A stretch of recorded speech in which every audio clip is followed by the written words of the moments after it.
Na época da colonização do Brasil, é estimado que houvesse cerca de 3 milhões de indígenas vivendo aqui. Eles estavam divididos entre 1.400 tribos e 1.300 idiomas diferentes. Muitas dessas tribos viviam em paz entre eles e até mesmo com os colonos portugueses. Porém, algumas eram extremamente hostis e não queriam saber de conversa com outras tribos e muito menos com os colonos portugueses. No vídeo de hoje, eu vou falar a respeito de uma delas, os Goitacás, uma das tribos mais temidas do Brasil. Meu nome é Júlio Chagas, sejam bem-vindos ao meu canal e à Terça Curiosa.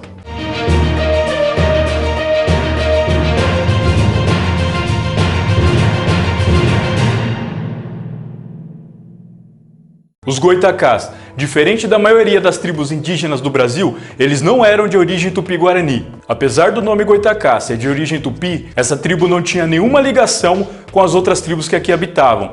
E eles possuíam seu próprio idioma. Mas se os Goitacás não eram de origem tupi-guarani, por que o seu nome era? Isso é pelo fato que foi os próprios tupis que deram o nome para essa tribo. Os Goitacás não gostavam de se misturar com quem não era da sua tribo, então nunca se soube como eles se autodenominavam. Desse modo, os colonos portugueses também os chamavam de Goitacás, já que os tupi-guaranis disseram para eles que esse era o nome daquela tribo. Até hoje, não há um consenso sobre o significado do nome Goitacá. Algumas fontes dizem que significa homens corredores ou homens que correm. Já outras fontes dizem que significa homem que sabe nadar. De qualquer modo, independente do significado, os Goitacás de fato eram excelentes corredores e nadadores. A área em que habitavam era repleta de pântanos, rios e lagos. E também estavam muito próximos do litoral, ou seja, eles praticamente nasciam na água. Dessa forma, eles aprendiam a nadar desde cedo. E há também relatos de que eles conseguiam correr tão rápido que capturavam veado sem se utilizar de armas ou armadilhas, usando apenas a própria velocidade e suas mãos. Os Goitacás viviam na região da antiga capitania de São Tomé, cujo território hoje corresponde desde a cidade de Itapemirim, que fica no Espírito Santo, até a cidade de Macaé, que fica no Rio de Janeiro. Nesse território também fica o município chamado Campo dos Goitacás, no Rio de Janeiro, que possui esse nome justamente por conta da tribo de Goitacás que viveram na região. A aparência dos Goitacás era diferente dos demais índios do Brasil. Eles eram mais altos e robustos. Eles também tinham a pele mais clara, possuíam cabelos longos até as costas e raspavam a parte da frente do cabelo, muito parecido com algumas culturas da Ásia. No caso, eles não tinham a famosa franjinha dos indígenas. Alguns deles andavam totalmente nus e outros com alguns ornamentos no corpo ou pinturas. Eles tinham como armas machado feito de pedras, arco e flechas e enormes lanças. Os Goitacás, também diferente dos demais índios, não dormiam em redes. Eles dormiam no chão de suas moradias conhecidas como palafitas, geralmente construídas sobre os pântanos e à beira dos rios.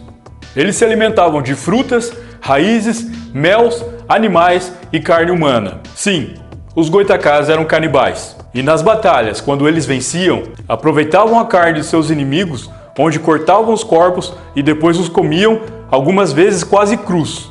O ritual de sepultamento dos Goitacás também era um pouco diferente das outras tribos. Eles sepultavam seus mortos dentro de urnas feitas de cerâmica, onde colocavam alguns objetos junto ao corpo e depois enterravam essas urnas. Quando um Goitacá atingia a maioridade, ele tinha que passar por um ritual, onde ele deixaria de ser um menino para se tornar um homem e um guerreiro. Esse ritual consistia em matar um tubarão, utilizando apenas sua força e a sua lança. Posteriormente, eles usavam os dentes do tubarão para fazer pontas de flechas, colares e até mesmo lanças. Como eu já mencionei, os Goitacás eram uma tribo extremamente hostil, tanto para os colonos portugueses quanto para as outras tribos indígenas. Eles chegaram a dizimar várias companhias de colonos e tribos que cruzaram seu caminho. E diferente das demais tribos do Brasil, eles nunca chegaram a ser catequizados pelos jesuítas. Até porque, se algum jesuíta se aproximasse de algum deles, ele não sobreviveria para contar a história. Segundo relatos do Frei Vicente de Salvador, um jesuíta da época, os Goitacás eram mais anfíbios do que terrestres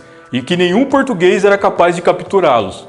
Ainda segundo o Frei Vicente, quando um Goitacá se sentia acuado, ele entrava nas lagoas onde ninguém, fosse a pé ou de barco, conseguia alcançá-lo. André Tevet, um franciscano francês que esteve no Brasil em 1555 para observar a natureza e os indígenas, escreveu em seu livro Singularidades da França Antártica um fato que ele testemunhou e achou impressionante. Após uma batalha entre índios tupis e goitacás, os tupis conseguiram capturar alguns goitacás e iriam executá-los.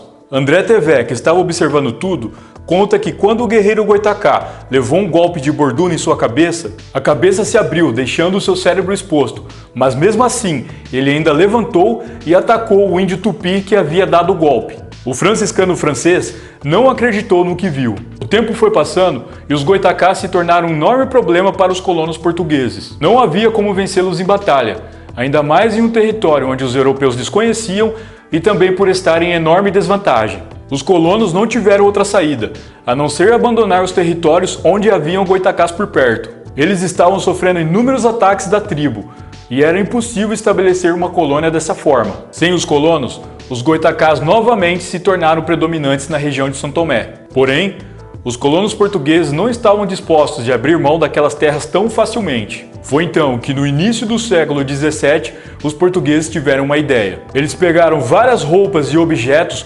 contaminados propositalmente com varíola e deixaram próximo em uma área onde os goitacás costumavam ir. Os goitacás, curiosos com as roupas e os objetos, recolheram as mesmas e levaram para o seu povo. Logo, a doença se espalhou rapidamente entre seus mais de 12.000 integrantes da tribo, que foram exterminados em menos de um ano por conta da doença. Com os goitacás fora do caminho, os colonos portugueses puderam voltar para a antiga capitania de São Tomé, onde fundaram inúmeras cidades. Na década de 60, o Instituto de Arqueologia Brasileira localizou um antigo cemitério goitacá em Campos dos Goitacazes. Esse local ficou conhecido como Sítio do Caju, e lá eles localizaram inúmeras urnas funerárias nas escavações. Nessas urnas haviam ossadas e inúmeros objetos. O trabalho dos arqueólogos durou mais de 20 anos e graças a eles foi possível saber um pouco mais a respeito dessa tribo. Hoje, existem inúmeras referências espalhadas pelo Brasil sobre os goitacás. Em Campos dos Goitacazes, há uma estátua em homenagem ao índio goitacá, que infelizmente está abandonada. Existe também time de futebol, motoclube e até mesmo um evento de rock com o nome em homenagem aos goitacás. E esse ano será lançado o filme Goitacá, escrito, dirigido e produzido por Rodrigo Rodrigues. O filme foi gravado na Mata Atlântica e possui um elenco bem diversificado, contando com atores de várias nacionalidades. E vocês, já tinham ouvido falar dessa temida tribo? Eu só fui saber agora pesquisando curiosidades aqui pro canal. O que vocês acharam do vídeo? Comenta aqui embaixo. E eu espero que vocês tenham gostado. Compartilha com seus amigos que também gostam desse tipo de assunto. Bom, pessoal, eu vou ficando por aqui. Vou deixar minha rede social aqui embaixo, caso vocês queiram me seguir por lá. Vejo vocês no próximo vídeo. Um grande abraço e até a próxima!